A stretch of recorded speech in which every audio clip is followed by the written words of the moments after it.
በ6 ዓመት 6 ፕሮጀክቶችን ጥንቅቅ አድርጎ ያስረከበው ቴምር ፕሮፐርቲስ አሁን ደግሞ በተመረጡ 3 ሳይቶቹ ላይ እስከ 35% የሚደርስ እውነተኛ ቅናሽ ይዞ መጥቶ እነሆ ብሏል። ቤተ መንግስትን ጎረቤት ባደረገችው አዋሬ ከባለ 1 እስከ ባለ 3 መኝታ በተለያየ ካሬ አማራጭ ባለ 80 ካሬ ጠቅላላ ዋጋው 8 ሚሊዮን 560 ሺህ ብር በቅድመ ክፍያ 1 ሚሊዮን 712 ሺህ ብር እነሆ ብሏል። 100% ለሚከፍሉ የ35% ቅናሽ ተደርጎ በ5.5 ሚሊዮን ብር የዲፕሎማቶች መኖሪያ በሆነችው ሳር ቤት ባለ 2 እና ባለ 3 መኝታ ቤት አፓርትመንት በ7 አይነት የካሬ አማራጭ እነሆ ብሏል። ባለ 2 መኝታ 106 ካሬ ጠቅላላ ዋጋው 11 ሚሊዮን 660 ሺህ ብር በቅድመ ክፍያ 2 ሚሊዮን 232 ሺህ ብር 100% ለሚከፍሉ ደንበኞች ከ35% ቅናሽ በኋላ 7.5 ሚሊዮን ብር መግዛት ይችላሉ። ቤቶቻችንን በ3 ዓመት ጊዜ ውስጥ ይረከባሉ። ለበለጠ መረጃና ለሳይት ጉብኝት በ0910 47 38 79 ወይም በ0991 81 33 32 ላይ ሃሎ ይበሉን። ቴምር ፕሮፐርቲስ።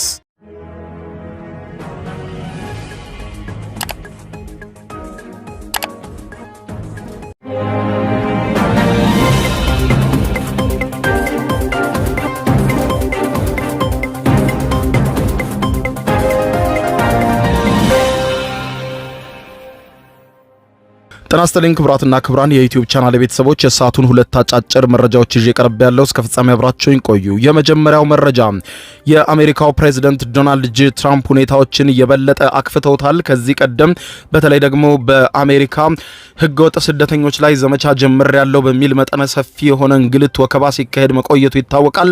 አሁን ደግሞ ኒውዮርክ ታይምስ ባወጣውና አገኘሁት ባለው ሰነድ ላይ እንዳጋለጠው ከሆነ በርካታ የአሜሪካ ዜጎችን ጭምር ያስደነገጠ ሆኗል። ይኸውም ትራምፕ የአሜሪካ ዜግነትን ወዳገኙ ሰዎች ፊታቸውን ማዞራቸውና ዜግነታቸው ዳግም እንዲጣራና በርካታ ሰዎችም ዜግነታቸው የሚነጠቅበት ሁኔታ ሊሰራ እንደሆነ ተነግሯል። ይህንንም በተመለከተ በርካታ የአሜሪካን ፓስፖርት የያዙና ተደላድለው የሚኖሩትን ጭምር በከፍተኛ ሁኔታ ድንጋጤ ውስጥ የጣለ ሆኗል። ይህንን በተመለከተ አዲሱ ኒውዮርክ ታይምስ ያገኘው ሰነድ ምን ይላል? በጉዳዩ ዙሪያ ዝርዝር መረጃዎችን አስደምጣቸዋለሁ።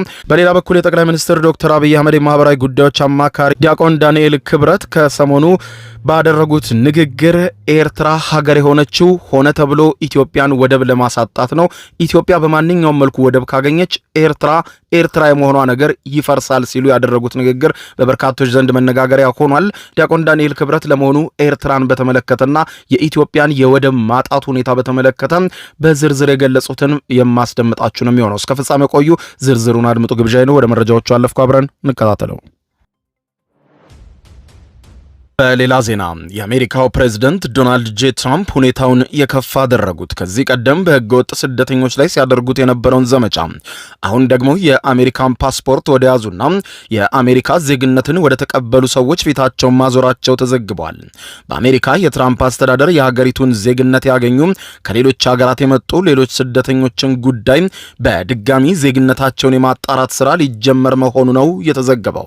በአሜሪካ ከዚህ ቀደም የነበረው የሀገሪቱ ዜግነትና ኢሚግሬሽን አገልግሎት አሰራር በርካቶች አሜሪካ ገብተው ከዓመታት በኋላ የግሪን ካርድ ሂደትን በማጠናቀቅ ቃለ መሐላ በመፈጸም የአሜሪካ ዜግነትን ሲቀበሉ በአሜሪካ መቆየት ለመቻላቸው አስተማማኝ ዋስትና የሚሰጥ እንደሆነ የሚታወቅ ቢሆንም የፕሬዝዳንት ትራምፕ አስተዳደር ግን በመጪው የፈረንጆቹ ዓመት በወር እስከ 200 የሚደርሱ ሰዎችን ዜግነት ለመንጠቅ ማቀዱን ኒውዮርክ ታይምስ በዘገባው ያስታወቀ መሆኑን ተከትሎ በአሜሪካ ዜግነትን ባገኙ ሰዎች ዘንድም ከፍተኛ ድንጋጤ የተፈጠረ ሲሆን በተለይም እንደ ኢትዮጵያውያን በዲቪ ሎተሪ እንዲሁም በጋብቻ ወይም በጥገኝነት ወደ አሜሪካ በገቡ ሰዎች ላይ ሊኖረው የሚችለው ስጋት እንዲሁም በስም አጻጻፍ ወይም በልደት ቀን ልዩነትና መሰል ማስረጃዎች ላይ የሚፈጠሩ ቀላል ስህተቶች የአሜሪካ ዜግነትን ሊያስነጥቁ እንደሚችሉ ነው ከኒውዮርክ ታይምስ ላይ የወጣው መረጃ ያጋለጠው።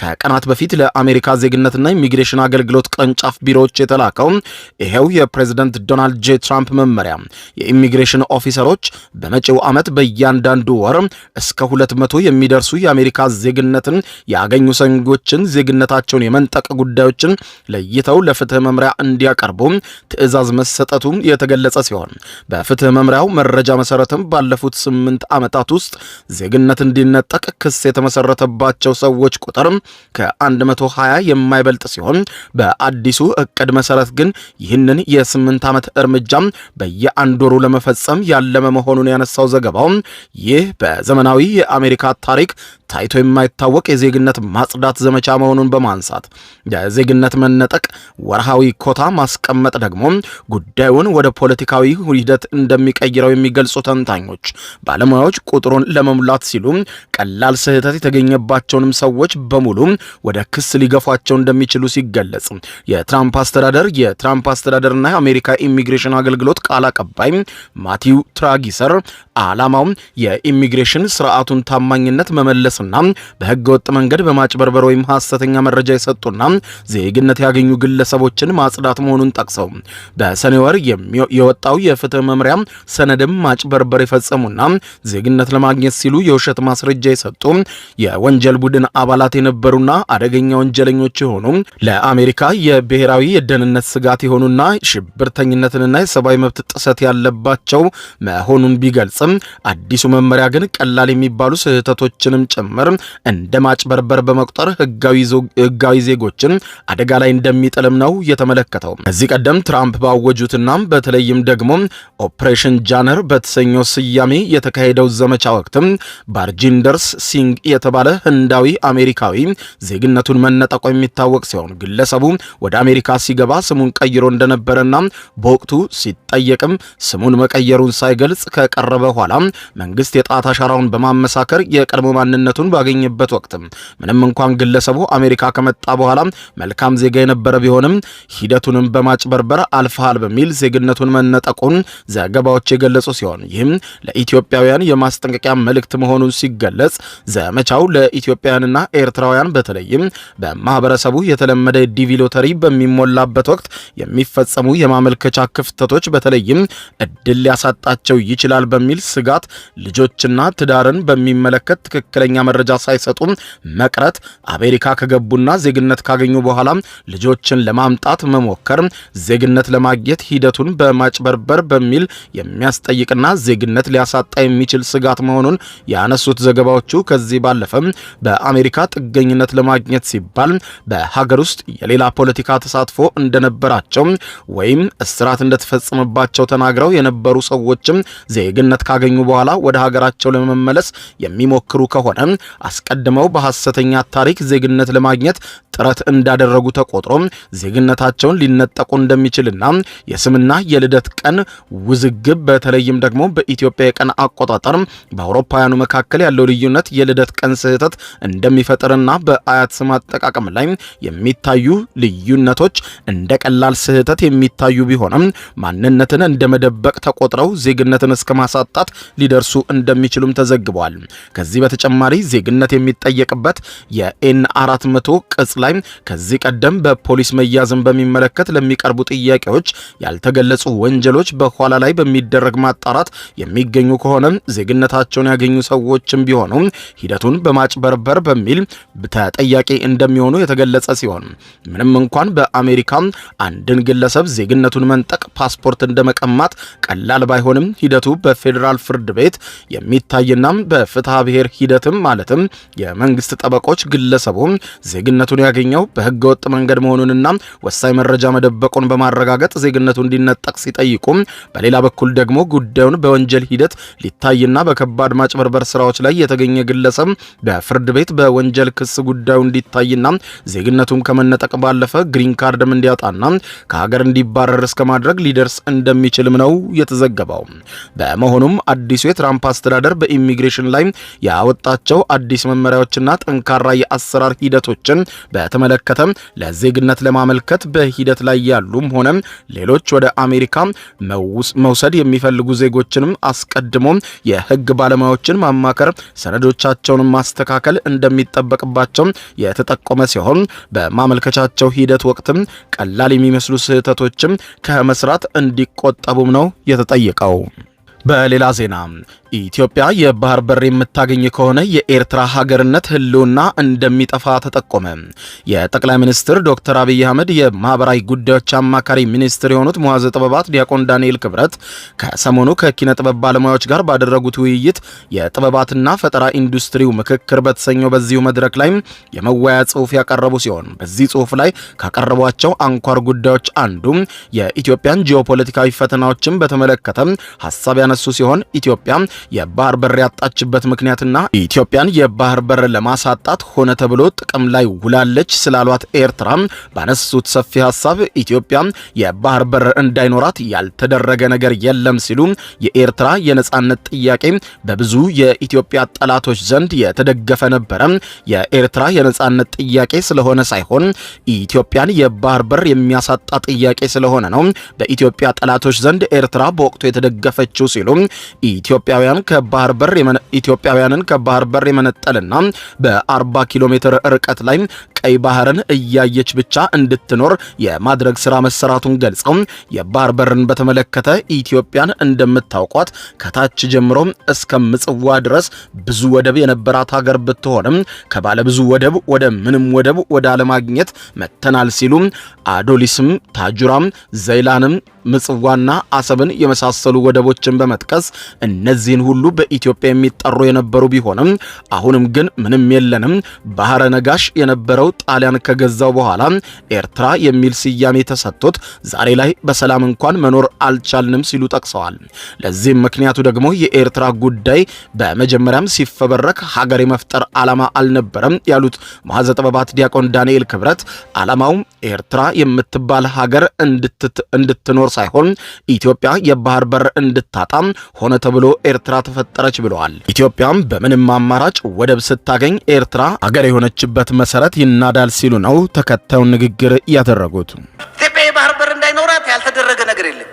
የኤርትራ የነጻነት ጥያቄ በብዙ የኢትዮጵያ ጠላቶች ዘንድ ተደጋፊ የሆነው የነጻነት ጥያቄ ስለሆነ ሳይሆን ኢትዮጵያን የባህር በር የሚያሳጣ ጥያቄ ስለሆነ እና ኢትዮጵያን ከባህር በር የማሳጣት በ40 ኪሎ ሜትር ርቀት ላይ ቀይ ባህርን እያየችው እየመጎመጀችው እንድትኖር የማድረግ ስራ ነው ሲሰራ ይኖር። የባህር በርን በተመለከተስ ምን መጣ? ኢትዮጵያ እንደምታውቋት ከታች ጀምሮ እስከ ላይ እስከ ምጽዋ ድረስ ብዙ ወደቦች የነበሯት ሀገር ናት። ወደብ የዛን ጊዜ ችግር አልነበረም። ከባለ ብዙ ወደብ ወደ ዜሮ ነው የመጣ ነው። በጣም አስደናቂ ነው። ወደ አንድ እንኳን አይደለም ወደ ዜሮ ነው የመጣ ነው። ምንም ወደ አለመኖር። ይሄ ከባድ ነው፣ ከባድ ነው። አዶሊስ ታስታላችሁ፣ ዘይላ ነበረች፣ ታጁራ፣ ምጽዋ፣ አሰብ፣ እነዚህ ሁሉ በኢትዮጵያ የሚጠሩ ነበሩ። አሁን ምንም የለም። አሁን ምንም የለም። ባህረ ነጋሽ የነበረው ጣሊያን ገዛው፣ ኤርትራ ሚል ስያሜ የሰጠው ይኸው አሁን በሰላም እንኳን አብሮ መኖር አልቻለም፣ እንኳንስ ሌላ ለመሆን። ለምን? መጀመሪያውንም ሲፈበረክ አገር እንዲፈጠር አይደለም የተፈበረከው። እሱ እኮ ነው ችግሩ። ኤርትራ የምትባል ሀገር እንድትኖር ሲባል አይደለም እሱ የተፈጠረው። ኢትዮጵያ የባህር በር እንዳታገኝ ነው የተፈጠረው። ስለዚህ ኢትዮጵያ የባህር በር ስታገኝ ኤርትራ የሆነችበት ምክንያት ይፈርሳል። መነሻ አመክንዮ መነሻው ኤርትራ እንድትሆን ያደረጋት ሌሎቹም የተቀበሉት ኢትዮጵያ የባህር በር እንዳታገኝ ነው።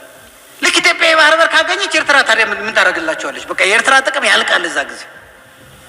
ስለዚህ በኢትዮጵያ ጥቅምና በኤርትራ ጥቅም መካከል ነው አሁን ይሄ ትልቁ ችግር የሚፈጠረው እንጂ የ100 ኪሎ ሜትር የአሰብ የምናምን ጉዳይ አድርጋችሁ አትይት። ራሷ ኤርትራ የተፈጠረችበት ምክንያት ነው የሚፈርሰው። ኢትዮጵያ የባህር በር ከየትም ብታገኝ ከኤርትራ ማግኘቷ እኮ አይደለም። ለምሳሌ ሶማሊያዎች ወይም ሶማሌላንድ ወይም ጁባላንድ ለኢትዮጵያ ወደብ ቢሰጡ ኤርትራ የሆነችበት ምክንያት ይፈርሳል። ስለዚህ ምንም ቢሆን ሶማሌ ለኢትዮጵያ ወደብ እንዳትሰጥ የምትፈልገው ኤርትራ ናት። ለምን? ኤርትራ የተመሰረተችበት ምክንያት ኢትዮጵያ ባህር በር እንዳታገኝ። ኢትዮጵያ በየትም በኩል በሱዳንም በኩል ብታገኝ የኤርትራ ምክንያት ይፈርሳል። ቻይና አሁን እኛና ቻይና ሩቅ ነን አይደል? ቻይና አሁን ለኢትዮጵያ ወደብ ብትሰጣት ኤርትራ የሆነችበት ምክንያት ይፈርሳል።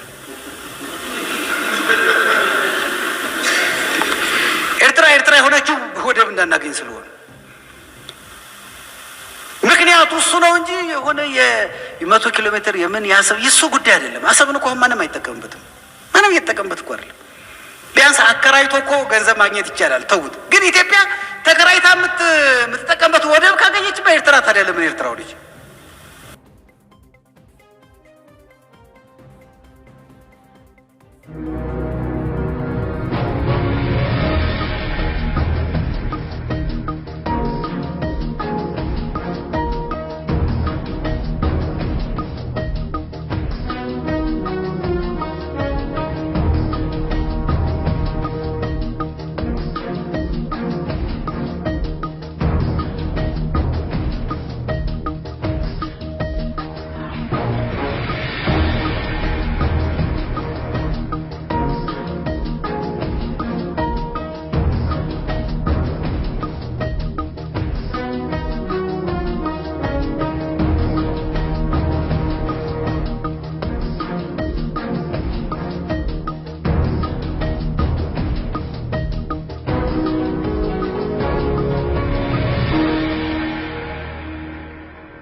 የዩቲዩብ የስኬት ሚስጥሮችን በዝርዝር የያዘው የአቤል ብርሃኑ የወይኗ ልጅ መጽሐፍ ሁለተኛ እትም በገበያ ላይ። ዩቲዩብ ለመጀመር በአጭር ጊዜ ስኬትን ለመቀዳጀት አስበዋል? ዩቲዩብ ብጀምር ስንት ብር አገኘሁም ብሎ አስበዋል? እንግዲያውስ በዩቲዩብ 2 የወርቅ 3 የብር ሽልማቶችን ያገኘው የአቤል ብርሃኑ የወይኗ ልጅ የዩቲዩብ ሚስጥሮች መጽሐፍ በዝርዝር ሁሉንም ያብራራሉታል። ዛሬውኑ ገዝተው ህልሞን እውን የሚያደርጉበትን የዩቲዩብ የስኬት መንገድ ይጀምሩ። በሀገር ቤት አከፋፋይ አዲስ አበባ ሜክሲኮ ኮሜርስ መጽሐፍት መደብር። በውጭ ሀገራት ለምትገኙ ከአማዞን ላይ ብታዙ በቀናት ውስጥ ደጁ ይደርሳል። የአማዞን ሊንኩን እዚህ ቪዲዮ ኮሜንት ላይ ያገኙታል። የዩቲዩብ ሚስጥሮች፣ ዘመኑ ጋር ተፈላጊ መጽሐፍ።